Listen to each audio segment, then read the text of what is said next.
Record. Welcome everybody to Wapiti Live Q&A for March 13th. So tonight we're going to go over some advanced calling techniques. These are also things that I will be doing videos for and dropping them into the Elk Calling Mastery Blueprint.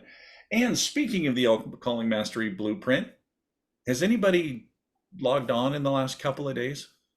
I No, haven't. I haven't. Oh, okay. If I do, I'll probably fail.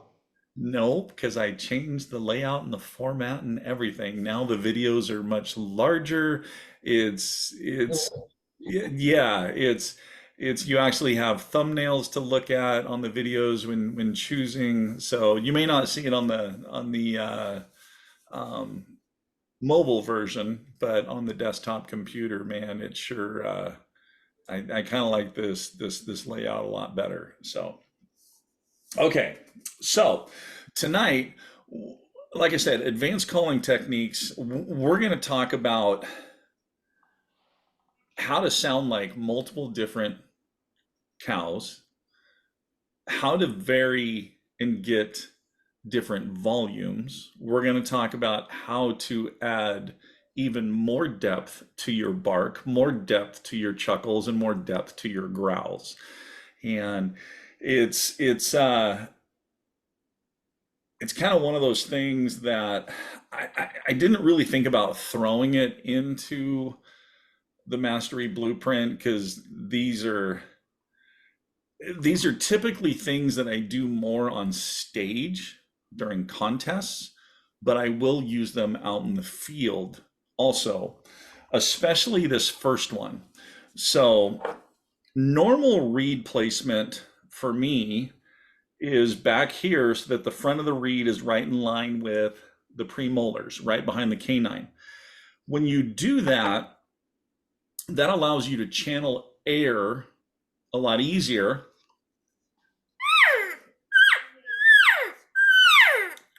and get some really nice volume on the cow sounds. But there's times where you want to be really, really soft. And what I will do is I will take that reed and I will ram it all the way up front. So I don't know if I can, there we go. There you So I will ram it all the way up front and I will actually use the more forward portion of my tongue.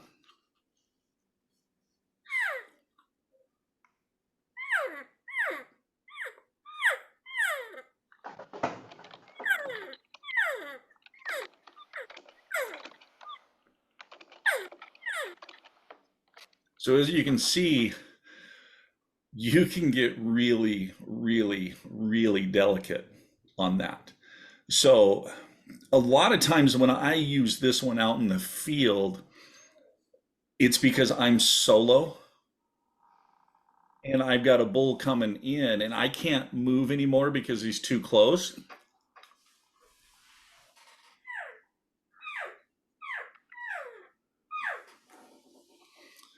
Just turning away and doing that soft is going to make it sound like that you are a good 40, 50, 60 yards on past where you actually are. So the tricky thing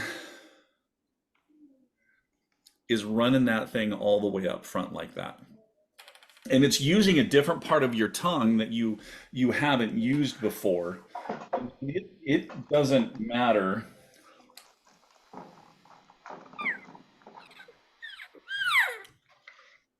what reeds you use.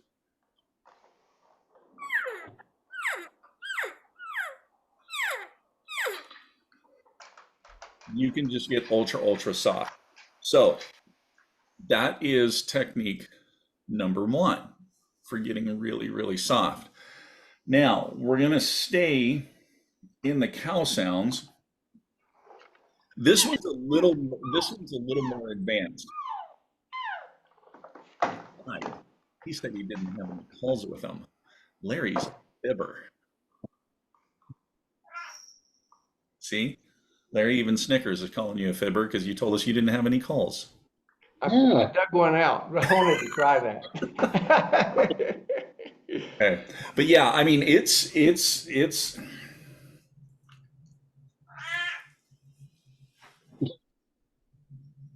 That's, it is basically so behind your teeth where you have that shelf, I have the front of the call almost that close to my front teeth.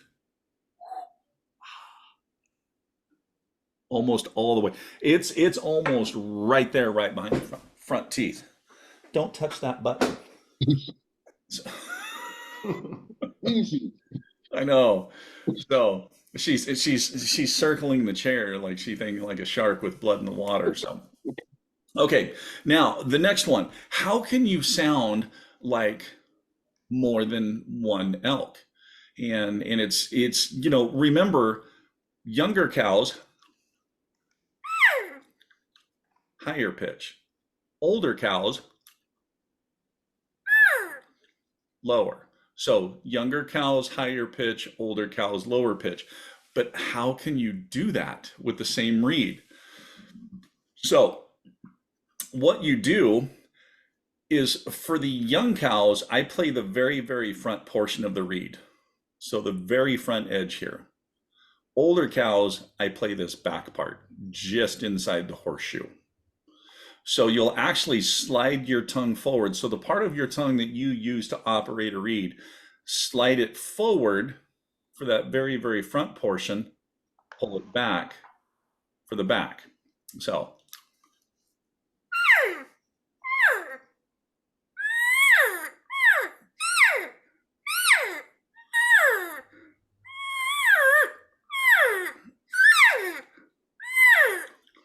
and all I'm doing with that is pushing my contact point to the front, pulling it back to the front, to the back.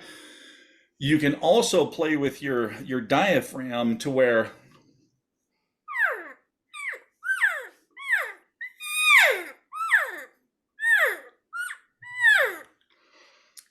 you vary the amount of air because remember the diaphragm and pushing the air that's your volume knob.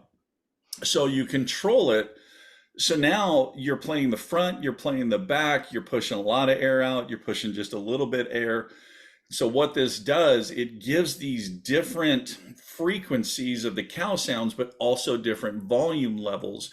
And so it gives the appearance of older cows, younger cows, closer to the bull, farther away from the bull. And by you turning your head and throwing those in different directions, it gives just at a distance, it doesn't sound like it's just coming from one spot. It throws it around, and plus it has different depths to it also. Um, and that's one of the things that higher pitch, lower pitch is something that I use quite a bit out there. And I did up on stage during the contest. I just used it with a game changer to be able to really project some of those sounds that I wanted to for higher pitch. And you can do that as well.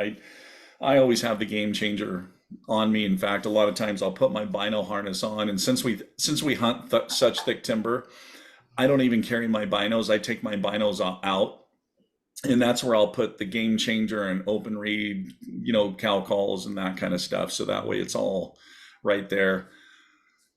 I will from time to time throw some snacks in there too, because you get hungry back there when you're calling, and it's just okay to throw a little snack once in a while you're back there working. So especially if you got a bull that's taking his sweet, sweet time coming in.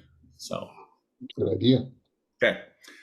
Any questions on those two techniques? Pretty straightforward. So You get those bino harness special fit for that? no, but I'm sure I could talk to Sandy, who owns Blacks Creek Guide Gear, and I'm sure she'd be happy to sew me in a snack pouch in there. So, okay. Next up, how to do some depth. I tried to locked out again. Are you serious? Did you remember your password? Yeah, it's remembered in there. Huh. Okay. When we get done and stop recording, just stay on and I'll try to log in. So, Navigate it. Okay, yep. good. Okay. Now, barks. There's cow barks and there's bull barks. Bull barks are usually higher pitched than a cow bark. Cow barks are deeper. I didn't know that. Yep, Did you guys know that? cow barks are deeper. No, I really didn't know that. Oh, I think I may have said that before. You guys just never pay attention to me. No, you never said it. We remember everything, Michael. Yeah, I know. So, okay, so a normal bark,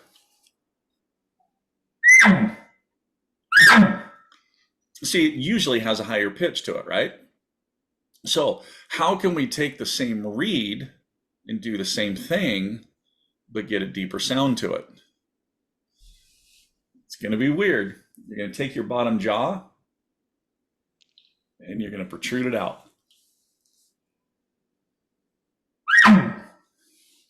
Hear how that's deeper and has more depth to it?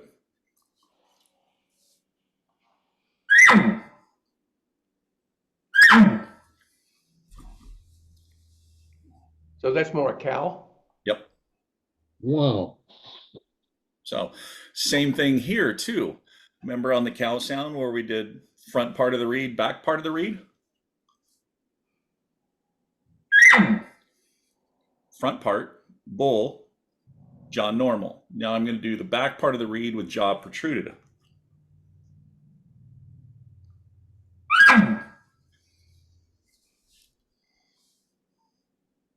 Jim's in That's all the awe. jaw. I know, he's got his jaw dropped. It's all from the jaw.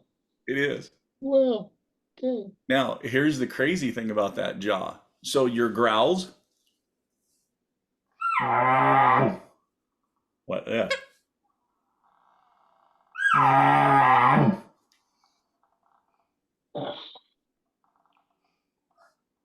And wait, there's more.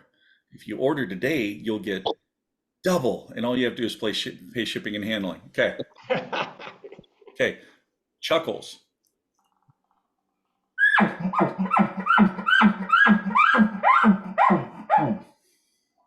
You want to add that jaw because now you want to sound like an older bull with a big old chest.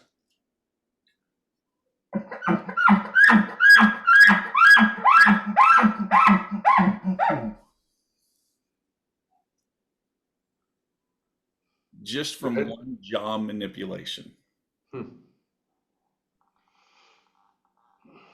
Takes a little time to learn that one, doesn't it? What's that? Takes a little time to learn that one, doesn't it? That one actually is a lot quicker to learn than the first one, where you're really jamming that reed forward, or the cow where you're playing the back and front. So, but you can do that with all kinds of things. So, 2-note location bugle, normal.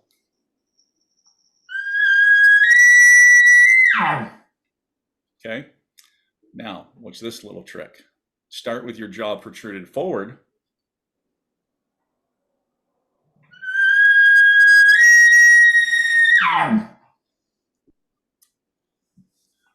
Just that jaw forward and back can help you with your control and your transition on your 2-note location bugle also. I'm really liking this reed more and more the more I play with it. So if you want to do a growl bugle and you want a nice deep growl.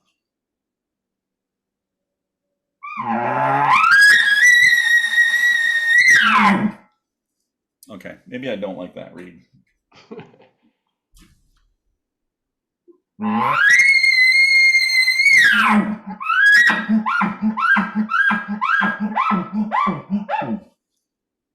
So that part, Jim, takes a little bit of getting used to, where you're protruding it out, pulling back in protruding it back out again. So, but those are little cheat codes to get more depth. But the tricky thing is remember, when you're out there working a bull, and especially if you're in a bugle fest with him, you want to match his intensity level. So you don't want to go right to that jaw protruding forward and because you can intimidate that bull. But I mean, if you've got a good dominant herd bull, then I mean you're hearing that bottom end, and it's like, okay, I can open up everything on this dude. I don't have to hold anything back. That's a great time right there to start doing this with your jaw to really get that depth. And what's crazy is in a room here, it sounds one way, but man, you get out there in the sticks. So here's so talking about the barks. So on my competition tube, normal. Now with jaw,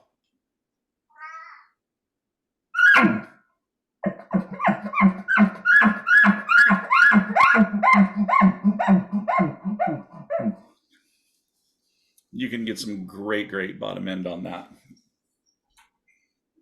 And by the way, speaking of competition tube, I've been playing around with the thought of actually putting this tube into production.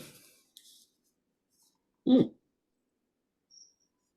Nice, big ol' wide mouth, but it chokes down nicely for the perfect amount of back pressure. Maybe. I don't know.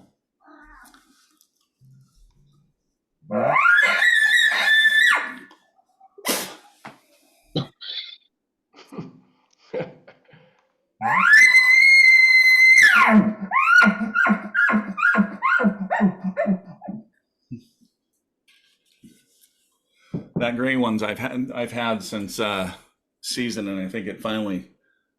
That was it. Yeah. I actually felt the latex tear on that. Mm. So, okay.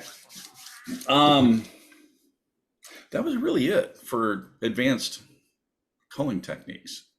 So, I know, Jim, you're still just stunned. You're still just sitting there shaking your head. I know, it's crazy. Just the jaw thing. I'm trying to figure out the releasing of air. I was kind of doing, like a little bit, just playing around with that. Yeah. It's gonna be different to get used to that. It is, but it's one of those things that because I do a lot of stuff with my jaw when I'm doing a lot of cow sounds. Between dropping the jaw or the joker face or Mm, mouth completely open. That mouth completely open really separates what you're doing from the upper half to the bottom half. And so if you can get really good, hold on, guys.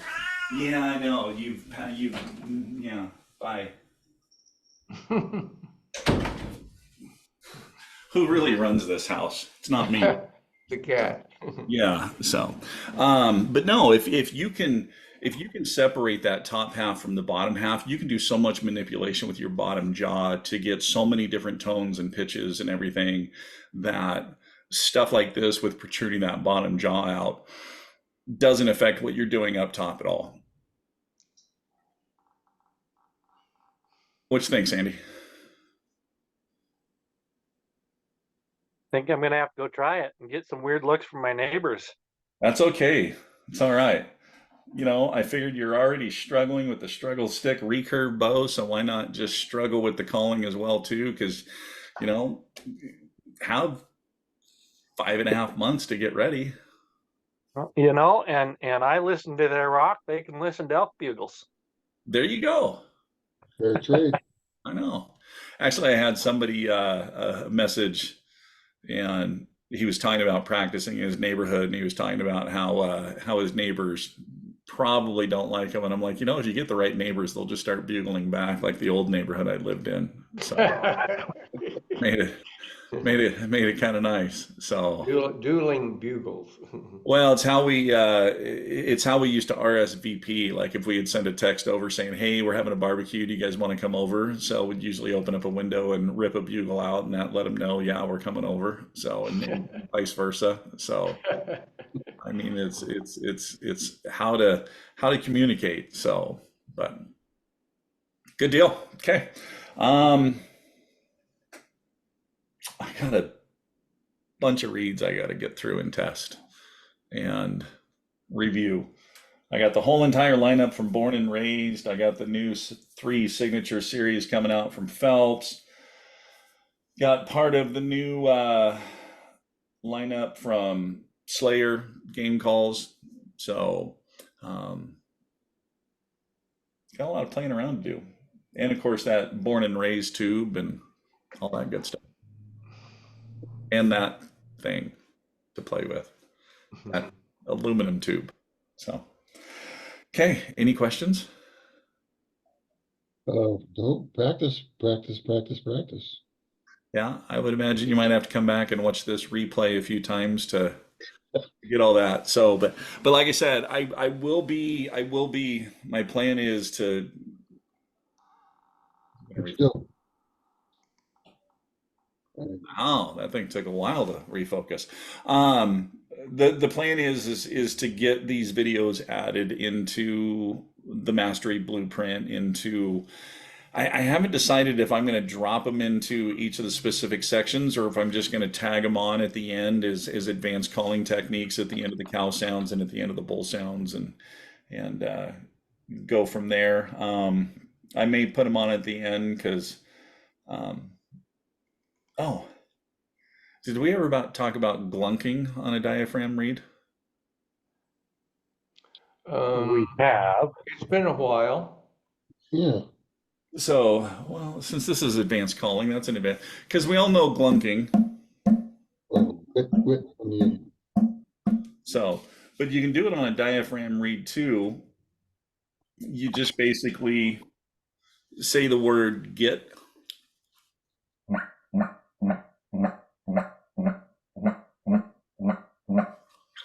You're barely making any contact with the reed and you're contacting on the back part.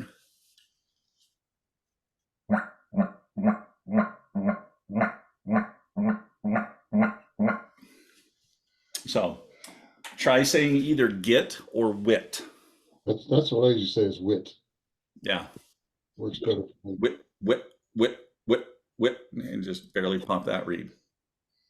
So, and with that, we will end the Wapiti Live Q&A for the 13th of March, and I will stay on with Mr. Larry and see if we can get him logged into his account again. So stay tuned to learn how to log into Larry's account. Yeah, So at least somebody can remember. future show. Exactly. So, all right, guys, as always, keep calling, keep practicing. More importantly, though, have fun. We'll see you guys in 2 weeks. I have no idea what the topic's going to be yet, but stay tuned, check the email, and keep an eye out for that. All right, thanks. Good All right. job. Have a great Thanks, night, Mike. Guys. See ya.